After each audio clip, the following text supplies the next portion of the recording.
Mengapa janji Tuhan dapat dipercaya?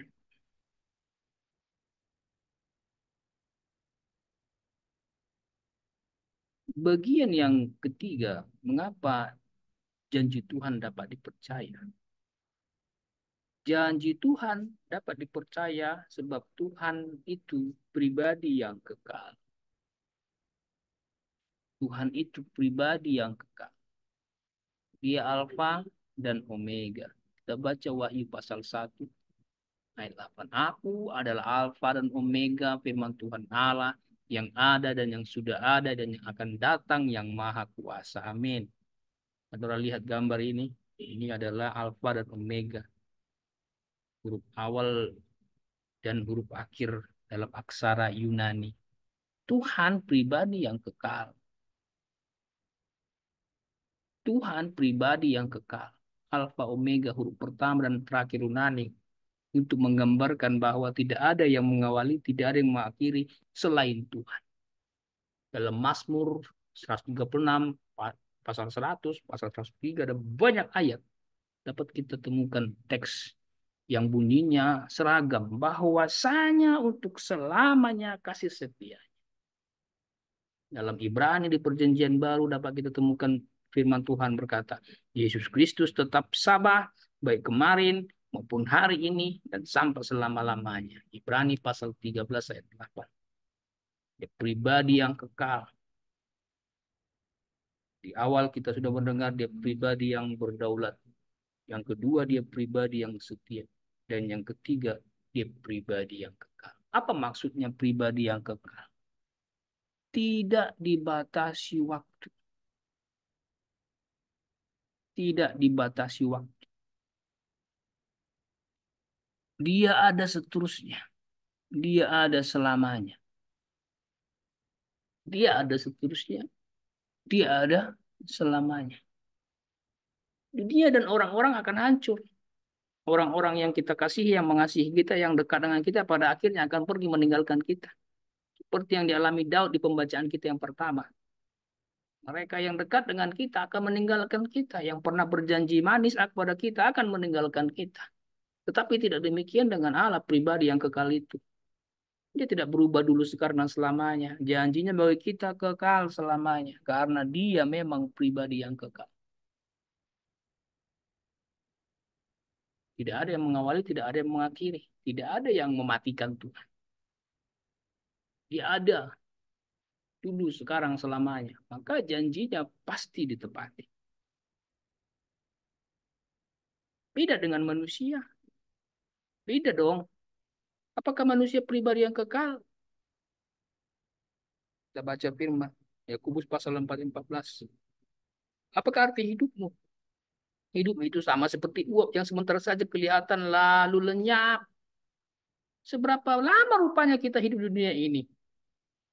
Lahir, bertumbuh, semakin kuat. Tapi pada akhirnya merosot, habis, mati. Berapa lama umur manusia di dunia ini?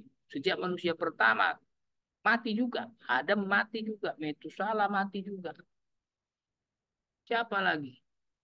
Abel. Orang mati pertama yang dilahirkan seorang perempuan. Siapa lagi? Nenek moyang kita itu. Pahlawan-pahlawan kita, pejabat-pejabat itu. Lahir, bertumbuh, makin kuat, kemudian makin lemah, merosot, habis mati. Tidak demikian dengan Tuhan kita itu. Tuhan ada sejak kekal hingga kekal. Tapi kan Pak, Tuhan mati. Tuhan mati di mana? Kristus Yesus mati di kayu salib adalah firman yang menjadi manusia.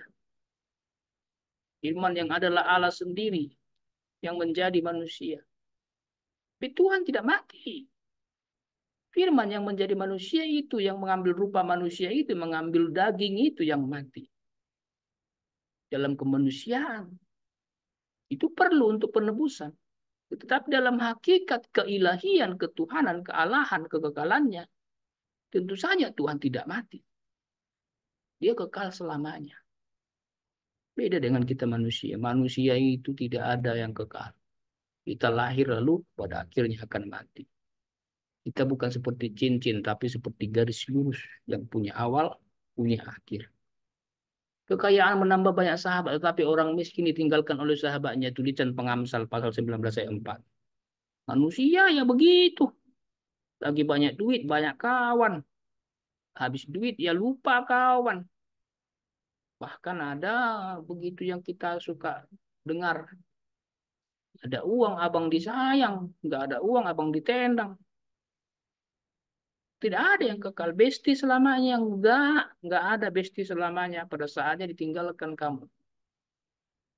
Yakobus pasal 5 ayat 2 sampai 3, uang, harta, kekayaan, mobil mewah, rekening bank, sertifikat tanah emang akan terus ada.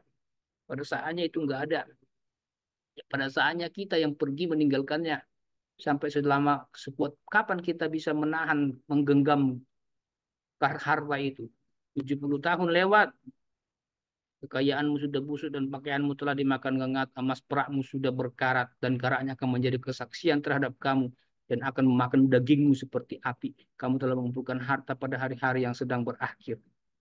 Ya, dikumpulkan pun harta itu pada akhirnya dia akan meninggal. Lalu siapa yang menikmatinya? Tidak mungkin kamu nikmati. Tidak ada yang kekal. Manusia ini terbatas. Rumput menjadi kering, bunga menjadi layu, tapi firman Tuhan kita tetap untuk selama-lamanya. Yesaya pasal 40 ayat 8. Hanya firman Tuhan yang kekal. Hanya Tuhan sendiri yang kekal. Dan janjinya kekal pasti ditepati.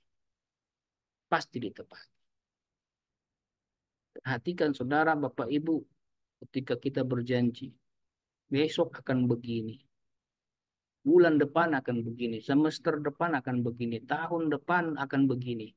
Anakku, cucuku, kakekku, nenekku, suamiku, istriku, bapakku, ibuku, anak-anakku. Hati-hati, ada saudara berjanji. Perhatikan batasanmu. Dari sudut waktu kita terbatas. Tidak tahu besok entah kita masih ada di dunia ini.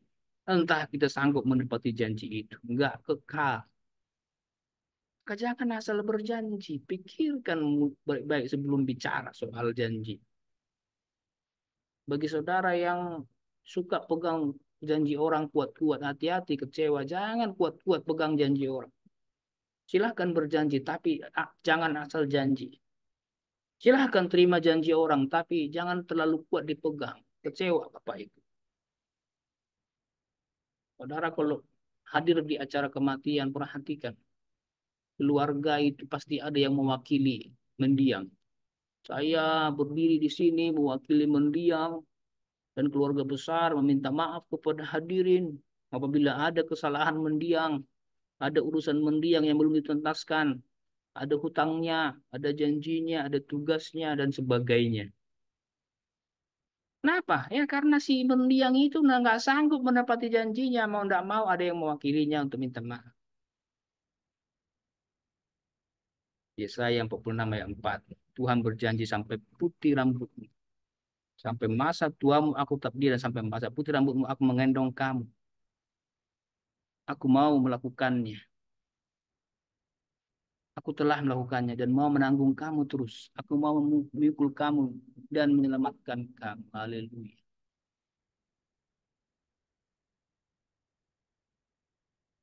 Dia Tuhan pribadi yang setia. Dia pribadi yang berdaulat. Dia pribadi yang kekal selamanya. Karena itulah janjinya dapat dipercaya. Demikianlah khotbah saya, Bapak Ibu, dengan judul janji Tuhan dapat dipercaya. Didasarkan pada Mazmur 12 ayat 7. Janji Tuhan dapat dipercaya. Mengapa janji Tuhan dapat dipercaya? Setelah membaca Alkitab lebih lanjut, maka kita telah menemukan paling tidak 3 alasan mengapa janji Tuhan dapat dipercaya. Yang pertama, sebab Tuhan itu pribadi yang berdaulat. Kejadian 18 ayat 13 sampai 14. Yang kedua, sebab Tuhan itu pribadi yang setia. Yosua 1 ayat 6 sampai 9. Dan yang ketiga, sebab Tuhan itu pribadi yang kekal. Wahyu 1 ayat 8. Tuhan Yesus memberkati kita sekalian. Amin.